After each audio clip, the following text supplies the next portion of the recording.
Revolution creates seismic shifts in power and ideology. At the end of the 20th century, two revolutions set the destiny of the 21st. Romania, which defined the collapse of Soviet communism in Europe, and Iran, which heralded the rebirth of Islam as a potent force for political change. Based on eyewitness accounts, this is a dramatized reconstruction of these events as they happened, on 2 days that shook the world. It is December 1989. In Paris, the world-renowned playwright Samuel Beckett has died. In America, President George Bush has ordered the US Marines to invade Panama. And in Eastern Europe, it is 7 weeks since the fall of the Berlin Wall. Revolution has swept through Czechoslovakia, Bulgaria, and Hungary. Romania is the last remaining communist state, but it too is on the brink of revolution. It is Christmas Day, 1989. For a quarter of a century, Romania has been in the iron grip of an oppressive communist regime. For the last week, the country has witnessed a violent wave of uprisings against its dictatorial leader, Nicolae Ceausescu.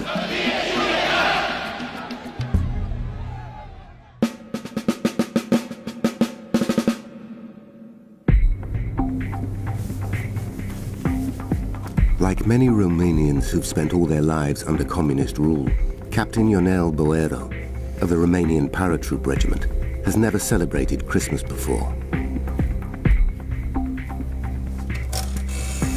In Bucharest, Boero's wife is keen to get in touch, as the country suddenly seems to be on the verge of civil war. Hello? Hello, bună dimineața. Putem vorbi cu capitanul Boero, vă rog? He wishes he could be with his family, but as all military personnel are on standby, he's not allowed to contact them.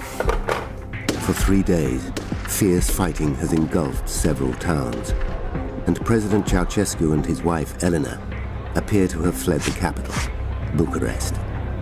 What Boero doesn't know is that today his own fate will be closely bound with that of his president.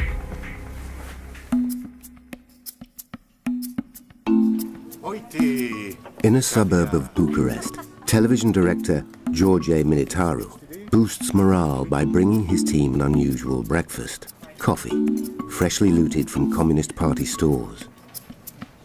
The station has always been used by the communist government to transmit its own propaganda. From the start of the Troubles, the news service has declared the uprisings as the work of foreign agitators. Militaru has no choice in this. It is simply his job to report events in this way. The station is therefore an obvious target for attack. Secretly, Militaru is not sure how much longer they can hold out, but pretends it's business as usual.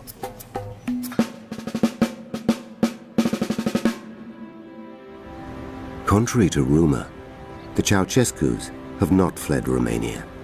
They are being secretly held in a military barracks 50 kilometers from Bucharest.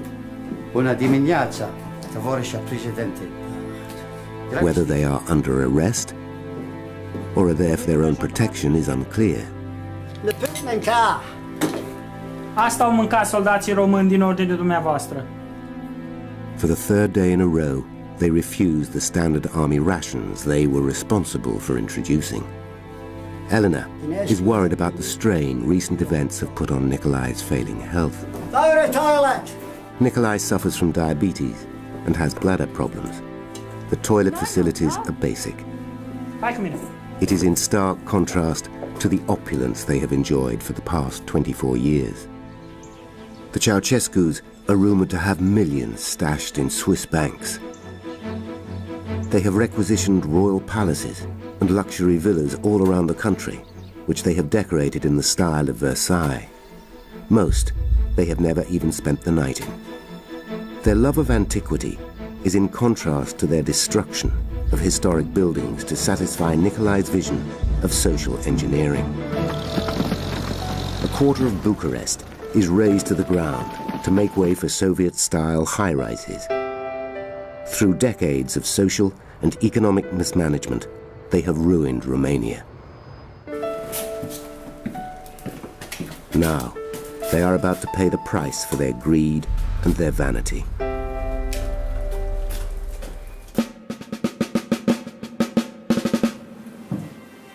With all of Romania in chaos, Captain Boeru has no idea what his duties will be today.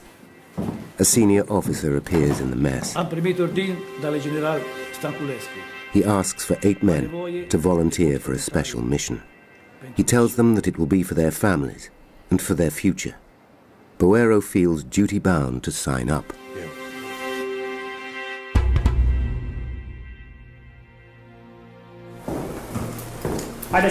At Târgoviște barracks, the Ceausescus are taken from their room.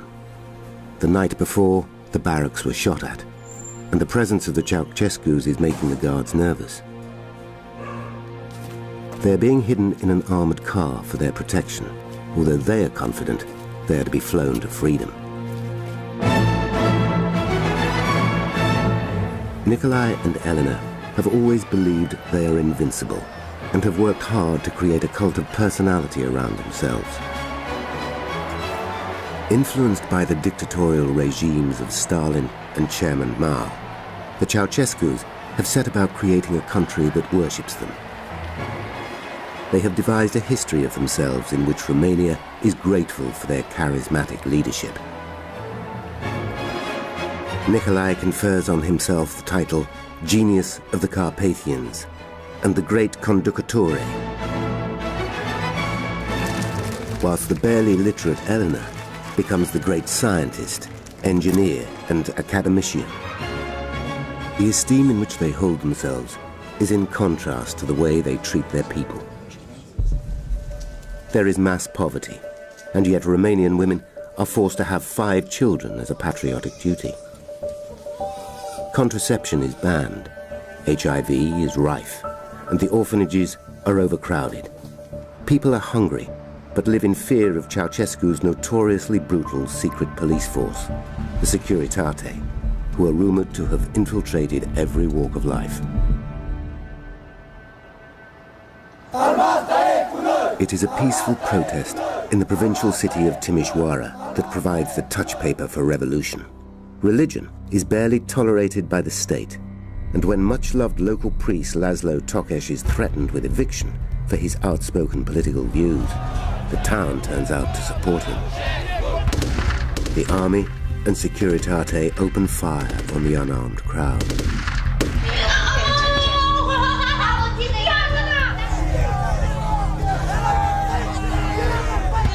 De la magazin spre casă, trupele de securitate au tras în noi fără să ne someze. Under the command of General Victor Stanculescu, government security forces cause over 90 deaths in Timișoara. 2 days after the initial protests on the 18th of December, General Stanculescu is still ordering the shooting of those involved in the demonstrations. As Deputy Defense Minister, Stanculescu has won the trust of the Ceausescus. Nicolae himself ordered the general to take control of the situation in Timișoara, knowing that he would do so with efficiency and brutality. But what now cannot be done is to halt the rumors of genocide that follow in the wake of the massacre and which spread uncontrollably across Romania. On the 21st of December, and in direct response to the bloodshed in Timișoara, President Ceausescu prepares to make his first public appearance since the massacre. Ceausescu plans a morale-boosting rally of over 100,000 people in central Bucharest. He is confident that this will put an end to the crisis. His address will be broadcast across Romania from the balcony of the Central Committee building. Camera 1. George Militaru has been directing Ceausescu's live speeches and TV appearances for nearly 10 years, and he knows that one wrong shot can see him sacked. He checks that the cameraman can find the planted audience members. Should Ceausescu stutter or have a facial tic, a shot of the enthusiastic crowd can immediately be inserted. As they set out for the balcony, neither Elena or Nicolae realize the extent to which Romania has changed.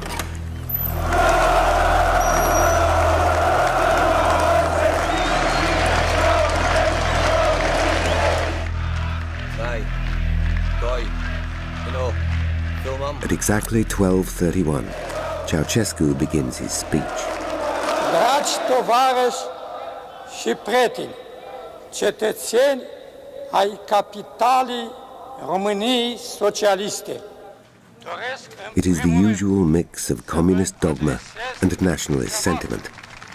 The specially selected members of the audience applaud dutifully. României socialiste.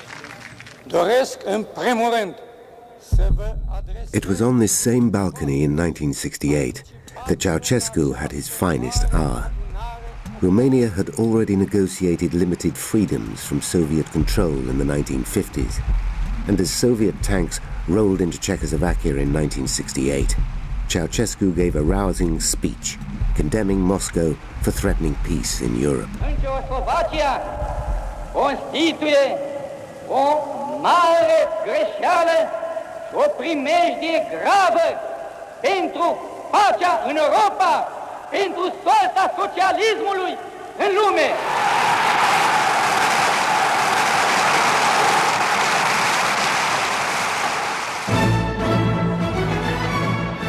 As a result, the good communist becomes a recognizable world statesman, is given an honorary knighthood by the Queen, and received in the White House by 2 presidents.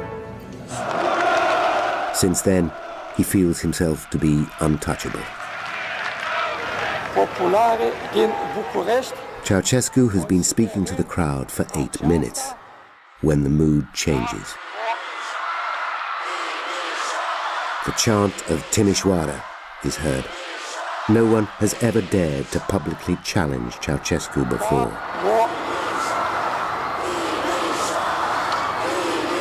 He feels puzzled and anxious, and all of Romania can see it.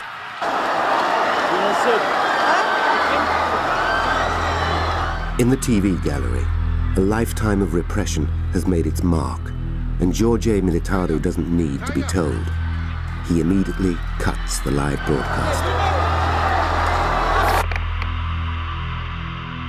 The pictures vanish from the screen, but in the studio someone keeps recording the sound from the balcony.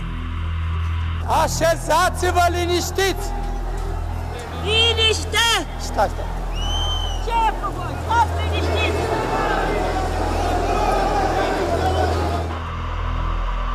The damage has been done.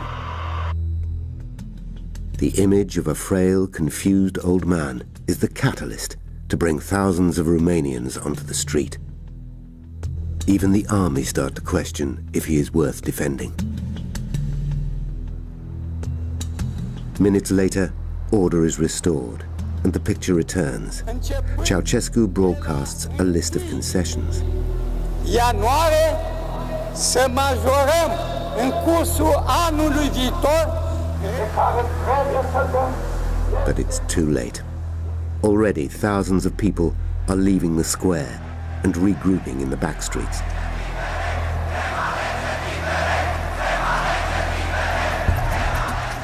The communist symbol, which has been in the center of the Romanian flag for almost half a century, is gone in half a minute. Evolution has started, televised for all to see. General Stanculescu's worst fears have been realized. His actions have made martyrs of the victims of Timișoara and have escalated the unrest. He's now in the spotlight, in danger both from the Ceausescus and the crowd. In a country where deception is common currency, and not even its leaders are who they seem, General Stanculescu forms a bizarre plan to ensure his own survival. In the heat of the moment, he contrives a broken leg, hoping this will allow him to take a back seat during the unfolding events. It's the night following his disastrous speech, and Ceausescu is unable to sleep as the crowds take to the streets. Domnul, pe Stanculescu. They cannot contact Stanculescu, and the army appear unwilling to follow orders to crush the protesters. Nikolai and Elena are both worried. Next morning, the 22nd of December, the square is still packed with protesters hemmed in by troops and the Securitate forces defending the Central Committee building. The Ceausescus are still inside. Shortly after 11, there is a perceptible change of mood. It is apparent that the army is no longer on the side of the government. A party atmosphere develops in the crowd as people feel the euphoria of revolutionary spirit. It is a turning point in the revolution. At noon, the demonstrators storm the Central Committee building. They meet little resistance.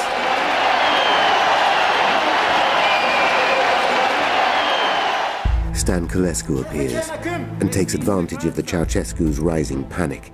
He tells them they must escape the building, knowing that if they flee, they will appear guilty. He calls for a helicopter, but does not go with them, using his leg as an excuse. The crowd breaks into the lower floors of the building as the Ceausescus try to make it to the helipad.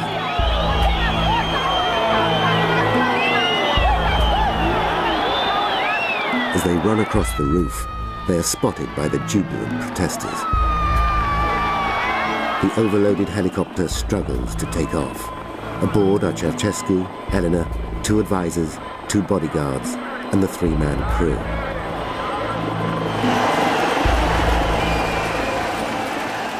The plan is to make for one of their country palaces to try to regroup and rally support.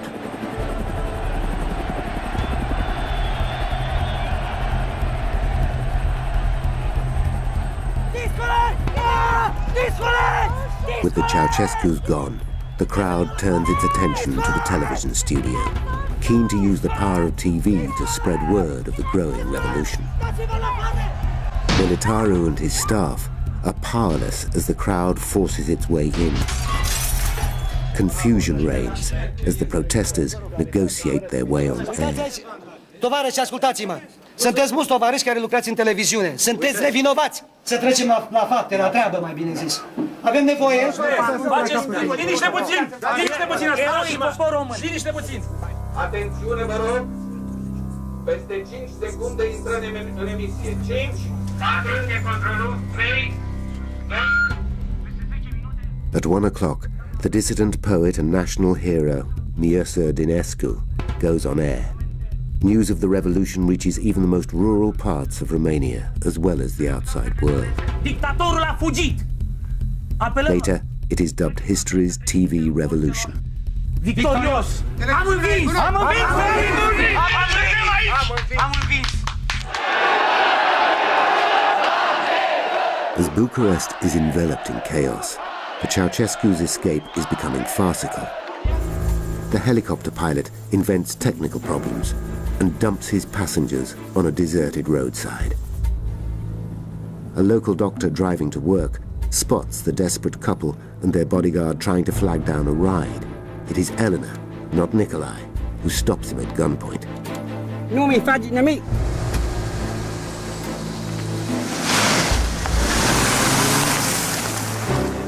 They're driven in the direction of Târgoviște.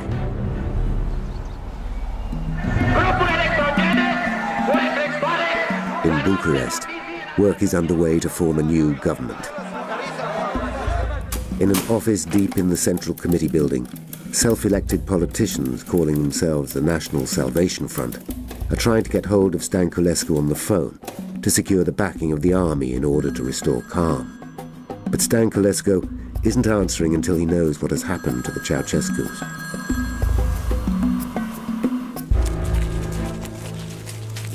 For the Ceausescus, though, their escape is over. After commandeering a second car, they are identified and taken to Târgoviște's army barracks. Colonel Andrei Kemenic is the officer in charge at Târgu. He is worried that the presence of the Ceausescus makes the barracks a target for Securitate snipers. In Bucharest, Stănculescu hears the news of their arrest on the radio. He is now taking calls. Oddly, no one sees his plaster cast again.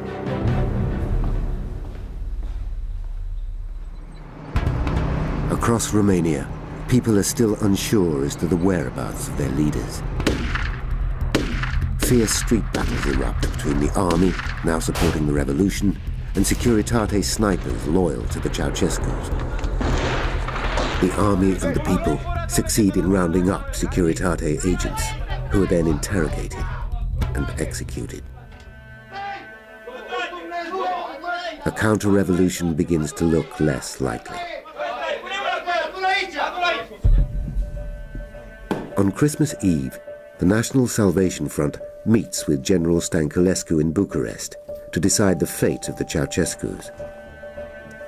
They fear the Ceausescus may remain a rallying point for counter-revolutionary forces. In a stormy 3-hour meeting, President-to-be Ion Iliescu argues for a civil trial weeks later, while General Stănculescu argues for an immediate military trial. He eventually gets his way. He has his own ideas about what sort of justice the Ceausescus deserve. On Christmas Day, 5 helicopters land at Târgu barracks. General Stănculescu assembles all the personnel who are to conduct the military trial, including Captain Boero and his troopers. Stănculescu and Boero meet with Colonel Kemenic to be shown round the barracks. The general points to a wall along one side. This, he tells them, is where the execution will take place. Kemenic is shocked as he realizes that the verdict is a foregone conclusion. Boero finally understands the significance of his mission as Stănculescu orders him to lead the firing squad. The Ceausescus are taken out of the armored car they have been hidden in. They've heard the helicopters and assume they'll be flown to safety. Instead, they are escorted to the schoolroom. Inside, a grim piece of theatre is played out. The Ceausescus are given a medical examination to see if they are healthy enough to stand trial. Nikolai's blood pressure is very high. Eleanor refuses to be examined, but keeps hold of the insulin delivered earlier that morning for her husband. Captain Boero picks 3 soldiers to stand alongside him in the firing squad. Nevoie de 3 oameni. Sunteți cu mine. Eu. He cannot afford to choose anyone who might have second thoughts about executing the people who were, until 3 days ago, the supreme rulers of Romania.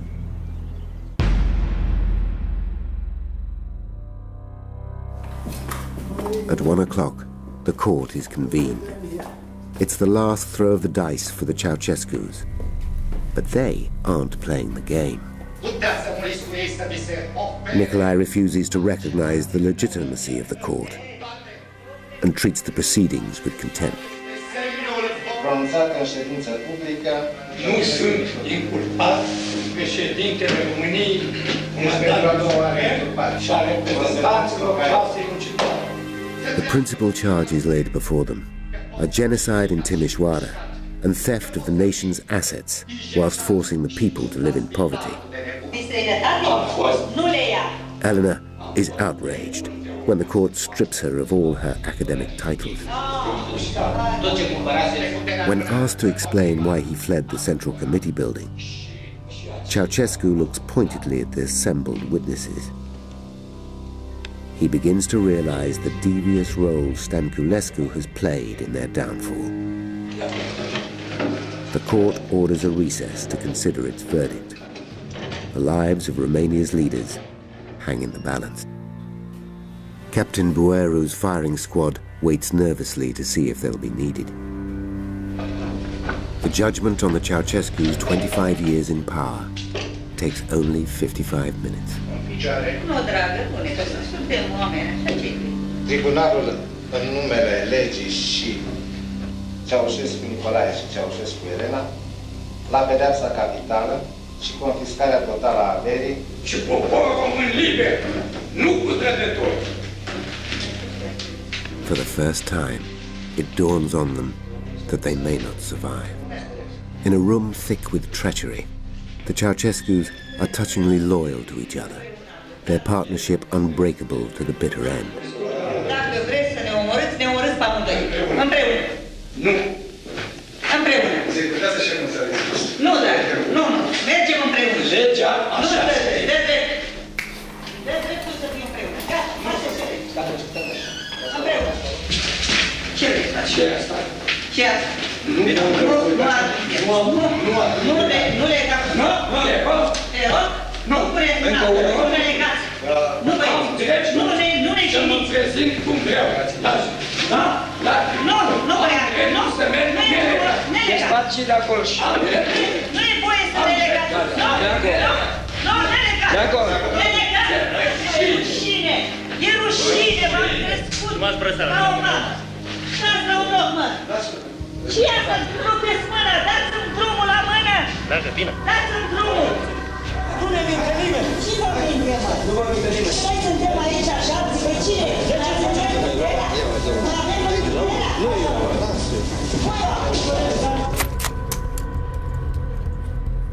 They are to be shot immediately, despite Romanian law of the time forbidding execution within 10 days of a death sentence.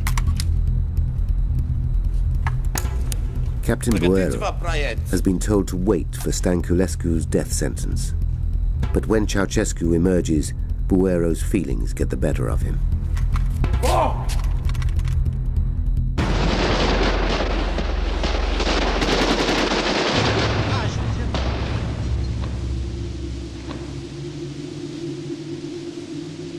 Nu mai trage nimeni. Inspection of the walls reveals over 100 rounds are fired at the elderly couple. The firing squad has been told not to aim for Nikolai's face, so they can both verify his death and use it as propaganda. Eleanor is granted no such dignity.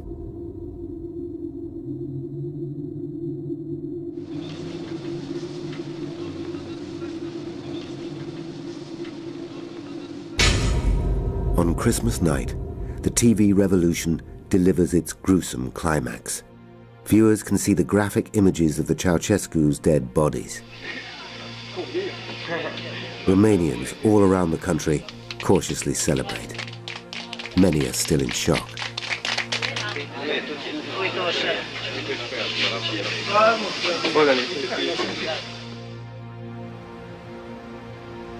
The Ceausescus are buried in unmarked graves in the Ghencea Cemetery in Bucharest. Nicolae is the only head of state to lose his life during the purge of communism from Eastern Europe.